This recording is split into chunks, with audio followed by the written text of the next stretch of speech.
দেখা যায় যে ভারতবর্ষের যতগুলি রাজ্য আছে লোক সংখ্যা অনুযায়ী রক্তদানে পার্সেন্টেজ অনুযায়ী আমরা অনেকটা এগিয়ে আছি। এটা একটা খুব গুড সাইড এবং এই উদ্যোগটা আপনারা নিয়েছেন। এমপিরা শুধুমাত্র সরকারি কাজই করে না, সাথে সাথে সমাজসেবাও তারা জড়িত হয় এবং এটা আপনারা প্রমাণ করে দিয়েছেন। আগামী দিনে আরও বেশি মাত্রায় এই এই এই ধরনের কাজে, সামাজিক কাজে যত আমরা করি না কেন, সবচেয়ে বড় কাজ হলো সমাজসেবা।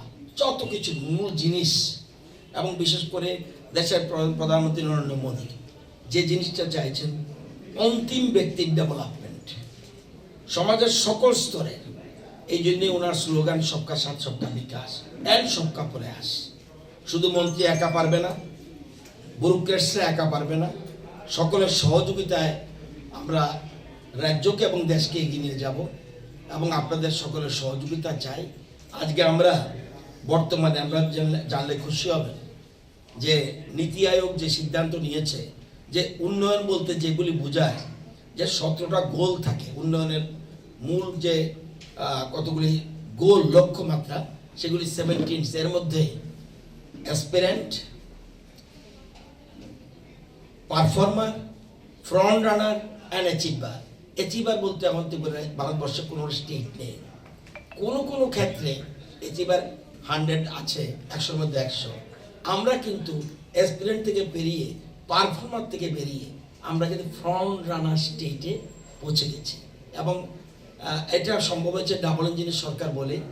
এই যে ফ্রন্ট রানার স্টেট আপনাদের সকলের সহযোগিতা হয়েছে, অথচ পাশাপাশি আমাদের আসাম যদি বলেন, অন্যান্য রাজ্য বলেন, পশ্চিমবঙ্গ, উত্তরপ্রদেশ, মধ্যপ্রদেশ, এরা পর্যন্ত এখনও পারফর্মার রয়ে গেছে। আমরা কিন্তু 6 বছরে ফ্রন্ট রানার স্টেটে গিয়ে পৌঁছে গেছি এবং সর্বক্ষেত্রে। তো এই সামাজিক ক্ষেত্রেও আমাদের একটা গুরুত্বপূর্ণ ভূমিকা রয়েছে। তো আপনাদের আজকে এই উদ্যোগ, আপনাদেরকে অভিনন্দন জানাতে হয়। খুব তাড়াতাড়ি প্রোগ্রাম, কালকে একটু আমি বাইরে যাবো। আর আজকে আমাদের বাজেটের কিছু আলোচনা রয়েছে। বাজেটও একটা সামাজিক কাজের অংশ। বাজেটে যদি না থাকে, অর্থ যদি না থাকে, কীভাবে আমরা ডেভেলপ করবো, সেটা নিয়ে আজকে আমাদের একটা মিটিং আছে। আপনারা যারা রক্তদানে এগিয়ে এসেছেন তাদের অভিনন্দন জানাই, উদ্যোগী হয়েছেন তাদেরকে অভিনন্দন জানাই এবং আগামী প্রজন্মকে, ওই ছোট্ট বাচ্চাটা আছে, আগামী প্রজন্মকেও এইভাবে তৈরি করতে হবে। আমাদের মূল উদ্দেশ্য এক ত্রিপুরা শ্রেষ্ঠ ত্রিপুরা। এক্ষেত্রে আপনাদের সকলের সহযোগিতা আমরা আশা করি পাবো। আপনারা সাহায্য করবেন তো? সবাই মিলে আমরা রাজ্যকে যাতে এগিয়ে নিয়ে যেতে পারি সেদিকে লক্ষ্য রাখি। ওকে, সবাইকে ধন্যবাদ, সবাইকে নমস্কার। আজকে TSECL এর ফাইন্যান্স এবং আদার এমপ্লয়িজ তারা উদ্যোগ নিয়েছে রক্তদান শিবিরের। এখানে উপস্থিত আছেন আমাদের পাওয়ার ডিপার্টমেন্টের সেক্রেটারি মহোদয়, রয়েছেন এমডি, অন্যান্য রঞ্জনবাবু থেকে খান্না থেকে আরম্ভ করে বিভিন্ন অতিথিরা এবং আপনারা তো রয়েছেন। খুব একটা ভালো উদ্যোগ নিয়েছেন, শুভ উদ্যোগ নিয়েছেন। এটা আমাদের রাজ্যের একটা বেশ কয়েক বছর ধরে আমাদের রক্তদানটা একটা উৎসবের মেজাজে চলছে।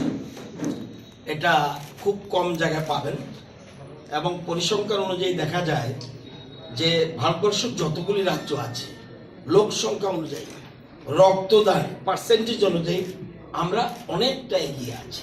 এটা একটা খুব গুড সাইড এবং এই উদ্যোগটা আপনারা নিয়েছেন। এমপিরা শুধুমাত্র সরকারি কাজই করে না, সাথে সাথে সমাজসেবাও তারা জড়িত হয় এবং এটা আপনারা প্রমাণ করে দিয়েছেন। আগামী দিনে আরও বেশি মাত্রায় এই এই এই ধরনের কাজে, সামাজিক কাজে যত আমরা করি না কেন, সবচেয়ে বড় কাজ হলো সমাজসেবা। যত কিছু মূল জিনিস এবং বিশেষ করে দেশের প্রধানমন্ত্রী নরেন্দ্র মোদী যে জিনিসটা চাইছেন, অন্তিম ব্যক্তির ডেভেলপমেন্ট সমাজের সকল স্তরে। এই জন্যে ওনার স্লোগান সবকা সাথ সবকা বিকাশ অ্যান্ড সবকা প্রয়াস। শুধু মন্ত্রী একা পারবে না, ব্যুরোক্রেটসরা একা পারবে না, সকলের সহযোগিতায় আমরা রাজ্যকে এবং দেশকে এগিয়ে নিয়ে যাব এবং আপনাদের সকলের সহযোগিতা চাই। আজকে আমরা বর্তমানে আমরা জানলে খুশি হবেন যে নীতি আয়োগ যে সিদ্ধান্ত নিয়েছে যে উন্নয়ন বলতে যেগুলি বোঝায় যে 17টা গোল থাকে উন্নয়নের মূল যে কতগুলি গোল লক্ষ্যমাত্রা সেগুলি 17 এর মধ্যে aspirant, performer, front runner and achiever. Achiever বলতে এমন তো করে ভারতবর্ষে কোনো স্টেট নেই। কোনো ক্ষেত্রে অ্যাচিভার 100 আছে, 100-র মধ্যে 100। আমরা কিন্তু অ্যাসপিরেন্ট থেকে বেরিয়ে, পারফর্মার থেকে বেরিয়ে আমরা কিন্তু ফ্রন্ট রানার স্টেটে পৌঁছে গেছি। এবং এটা সম্ভব হয়েছে ডাবল ইঞ্জিনের সরকার বলে। এই যে ফ্রন্ট রানার স্টেট আপনাদের সকলের সহযোগিতা হয়েছে, অথচ পাশাপাশি আমাদের আসাম যদি বলেন, অন্যান্য রাজ্য বলেন, পশ্চিমবঙ্গ, উত্তরপ্রদেশ, মধ্যপ্রদেশ, এরা পর্যন্ত এখনো পারফর্মার রয়ে গেছে। আমরা কিন্তু 6 বছরে ফ্রন্ট রানার স্টেজে গিয়ে পৌঁছে গেছি এবং সর্বক্ষেত্রে। তো এই সামাজিক ক্ষেত্রেও আমাদের একটা গুরুত্বপূর্ণ ভূমিকা রয়েছে। তো আপনাদের আজকে এই উদ্যোগ, আপনাদেরকে অভিনন্দন। ফাইন্যান্স এবং আদার এমপ্লয়িজ তারা উদ্যোগ নিয়েছে রক্তদান শিবিরের। এখানে উপস্থিত আছেন আমাদের পাওয়ার ডিপার্টমেন্টের সেক্রেটারি মহোদয়, রয়েছেন এমডি, অন্যান্য রঞ্জন বাবু থেকে খান্না থেকে আরম্ভ করে বিভিন্ন অতিথিরা, এবং আপনারা তো রয়েছেন। খুব একটা ভালো উদ্যোগ নিয়েছেন, শুভ উদ্যোগ নিয়েছেন। এটা আমাদের রাজ্যের একটা বেশ কয়েক বছর ধরে আমাদের রক্তদানটা একটা উৎসবের মেজাজে চলছে। কালকে একটু আমি বাইরে যাব, আর আজকে আমাদের বাজেটের কিছু আলোচনা রয়েছে। বাজেটও একটা সামাজিক কাজের অংশ। বাজেটে যদি না থাকে, অর্থ যদি না থাকে, কীভাবে আমরা ডেভেলপ করবো, সেটা নিয়ে আজকে আমাদের একটা মিটিং আছে। আপনারা যারা রক্তদানে এগিয়ে আসছেন তাদের অভিনন্দন, যারা উদ্যোগী হয়েছেন তাদেরকে অভিনন্দন জানাই। এবং আগামী প্রজন্মকে, ওই ছোট্ট বাচ্চাটা আছে, আগামী প্রজন্মকেও এইভাবে তৈরি করতে হবে। আমাদের মূল উদ্দেশ্য এক ত্রিপুরা শ্রেষ্ঠ ত্রিপুরা। এই ক্ষেত্রে আপনাদের সকলের সহযোগিতা আমরা আশা করি পাবো। আপনারা সাহায্য করবেন তো? সবাই মিলে আমরা রাজ্যকে যাতে এগিয়ে নিয়ে যেতে পারি সেদিকে লক্ষ্য রাখি। ওকে, সবাইকে ধন্যবাদ।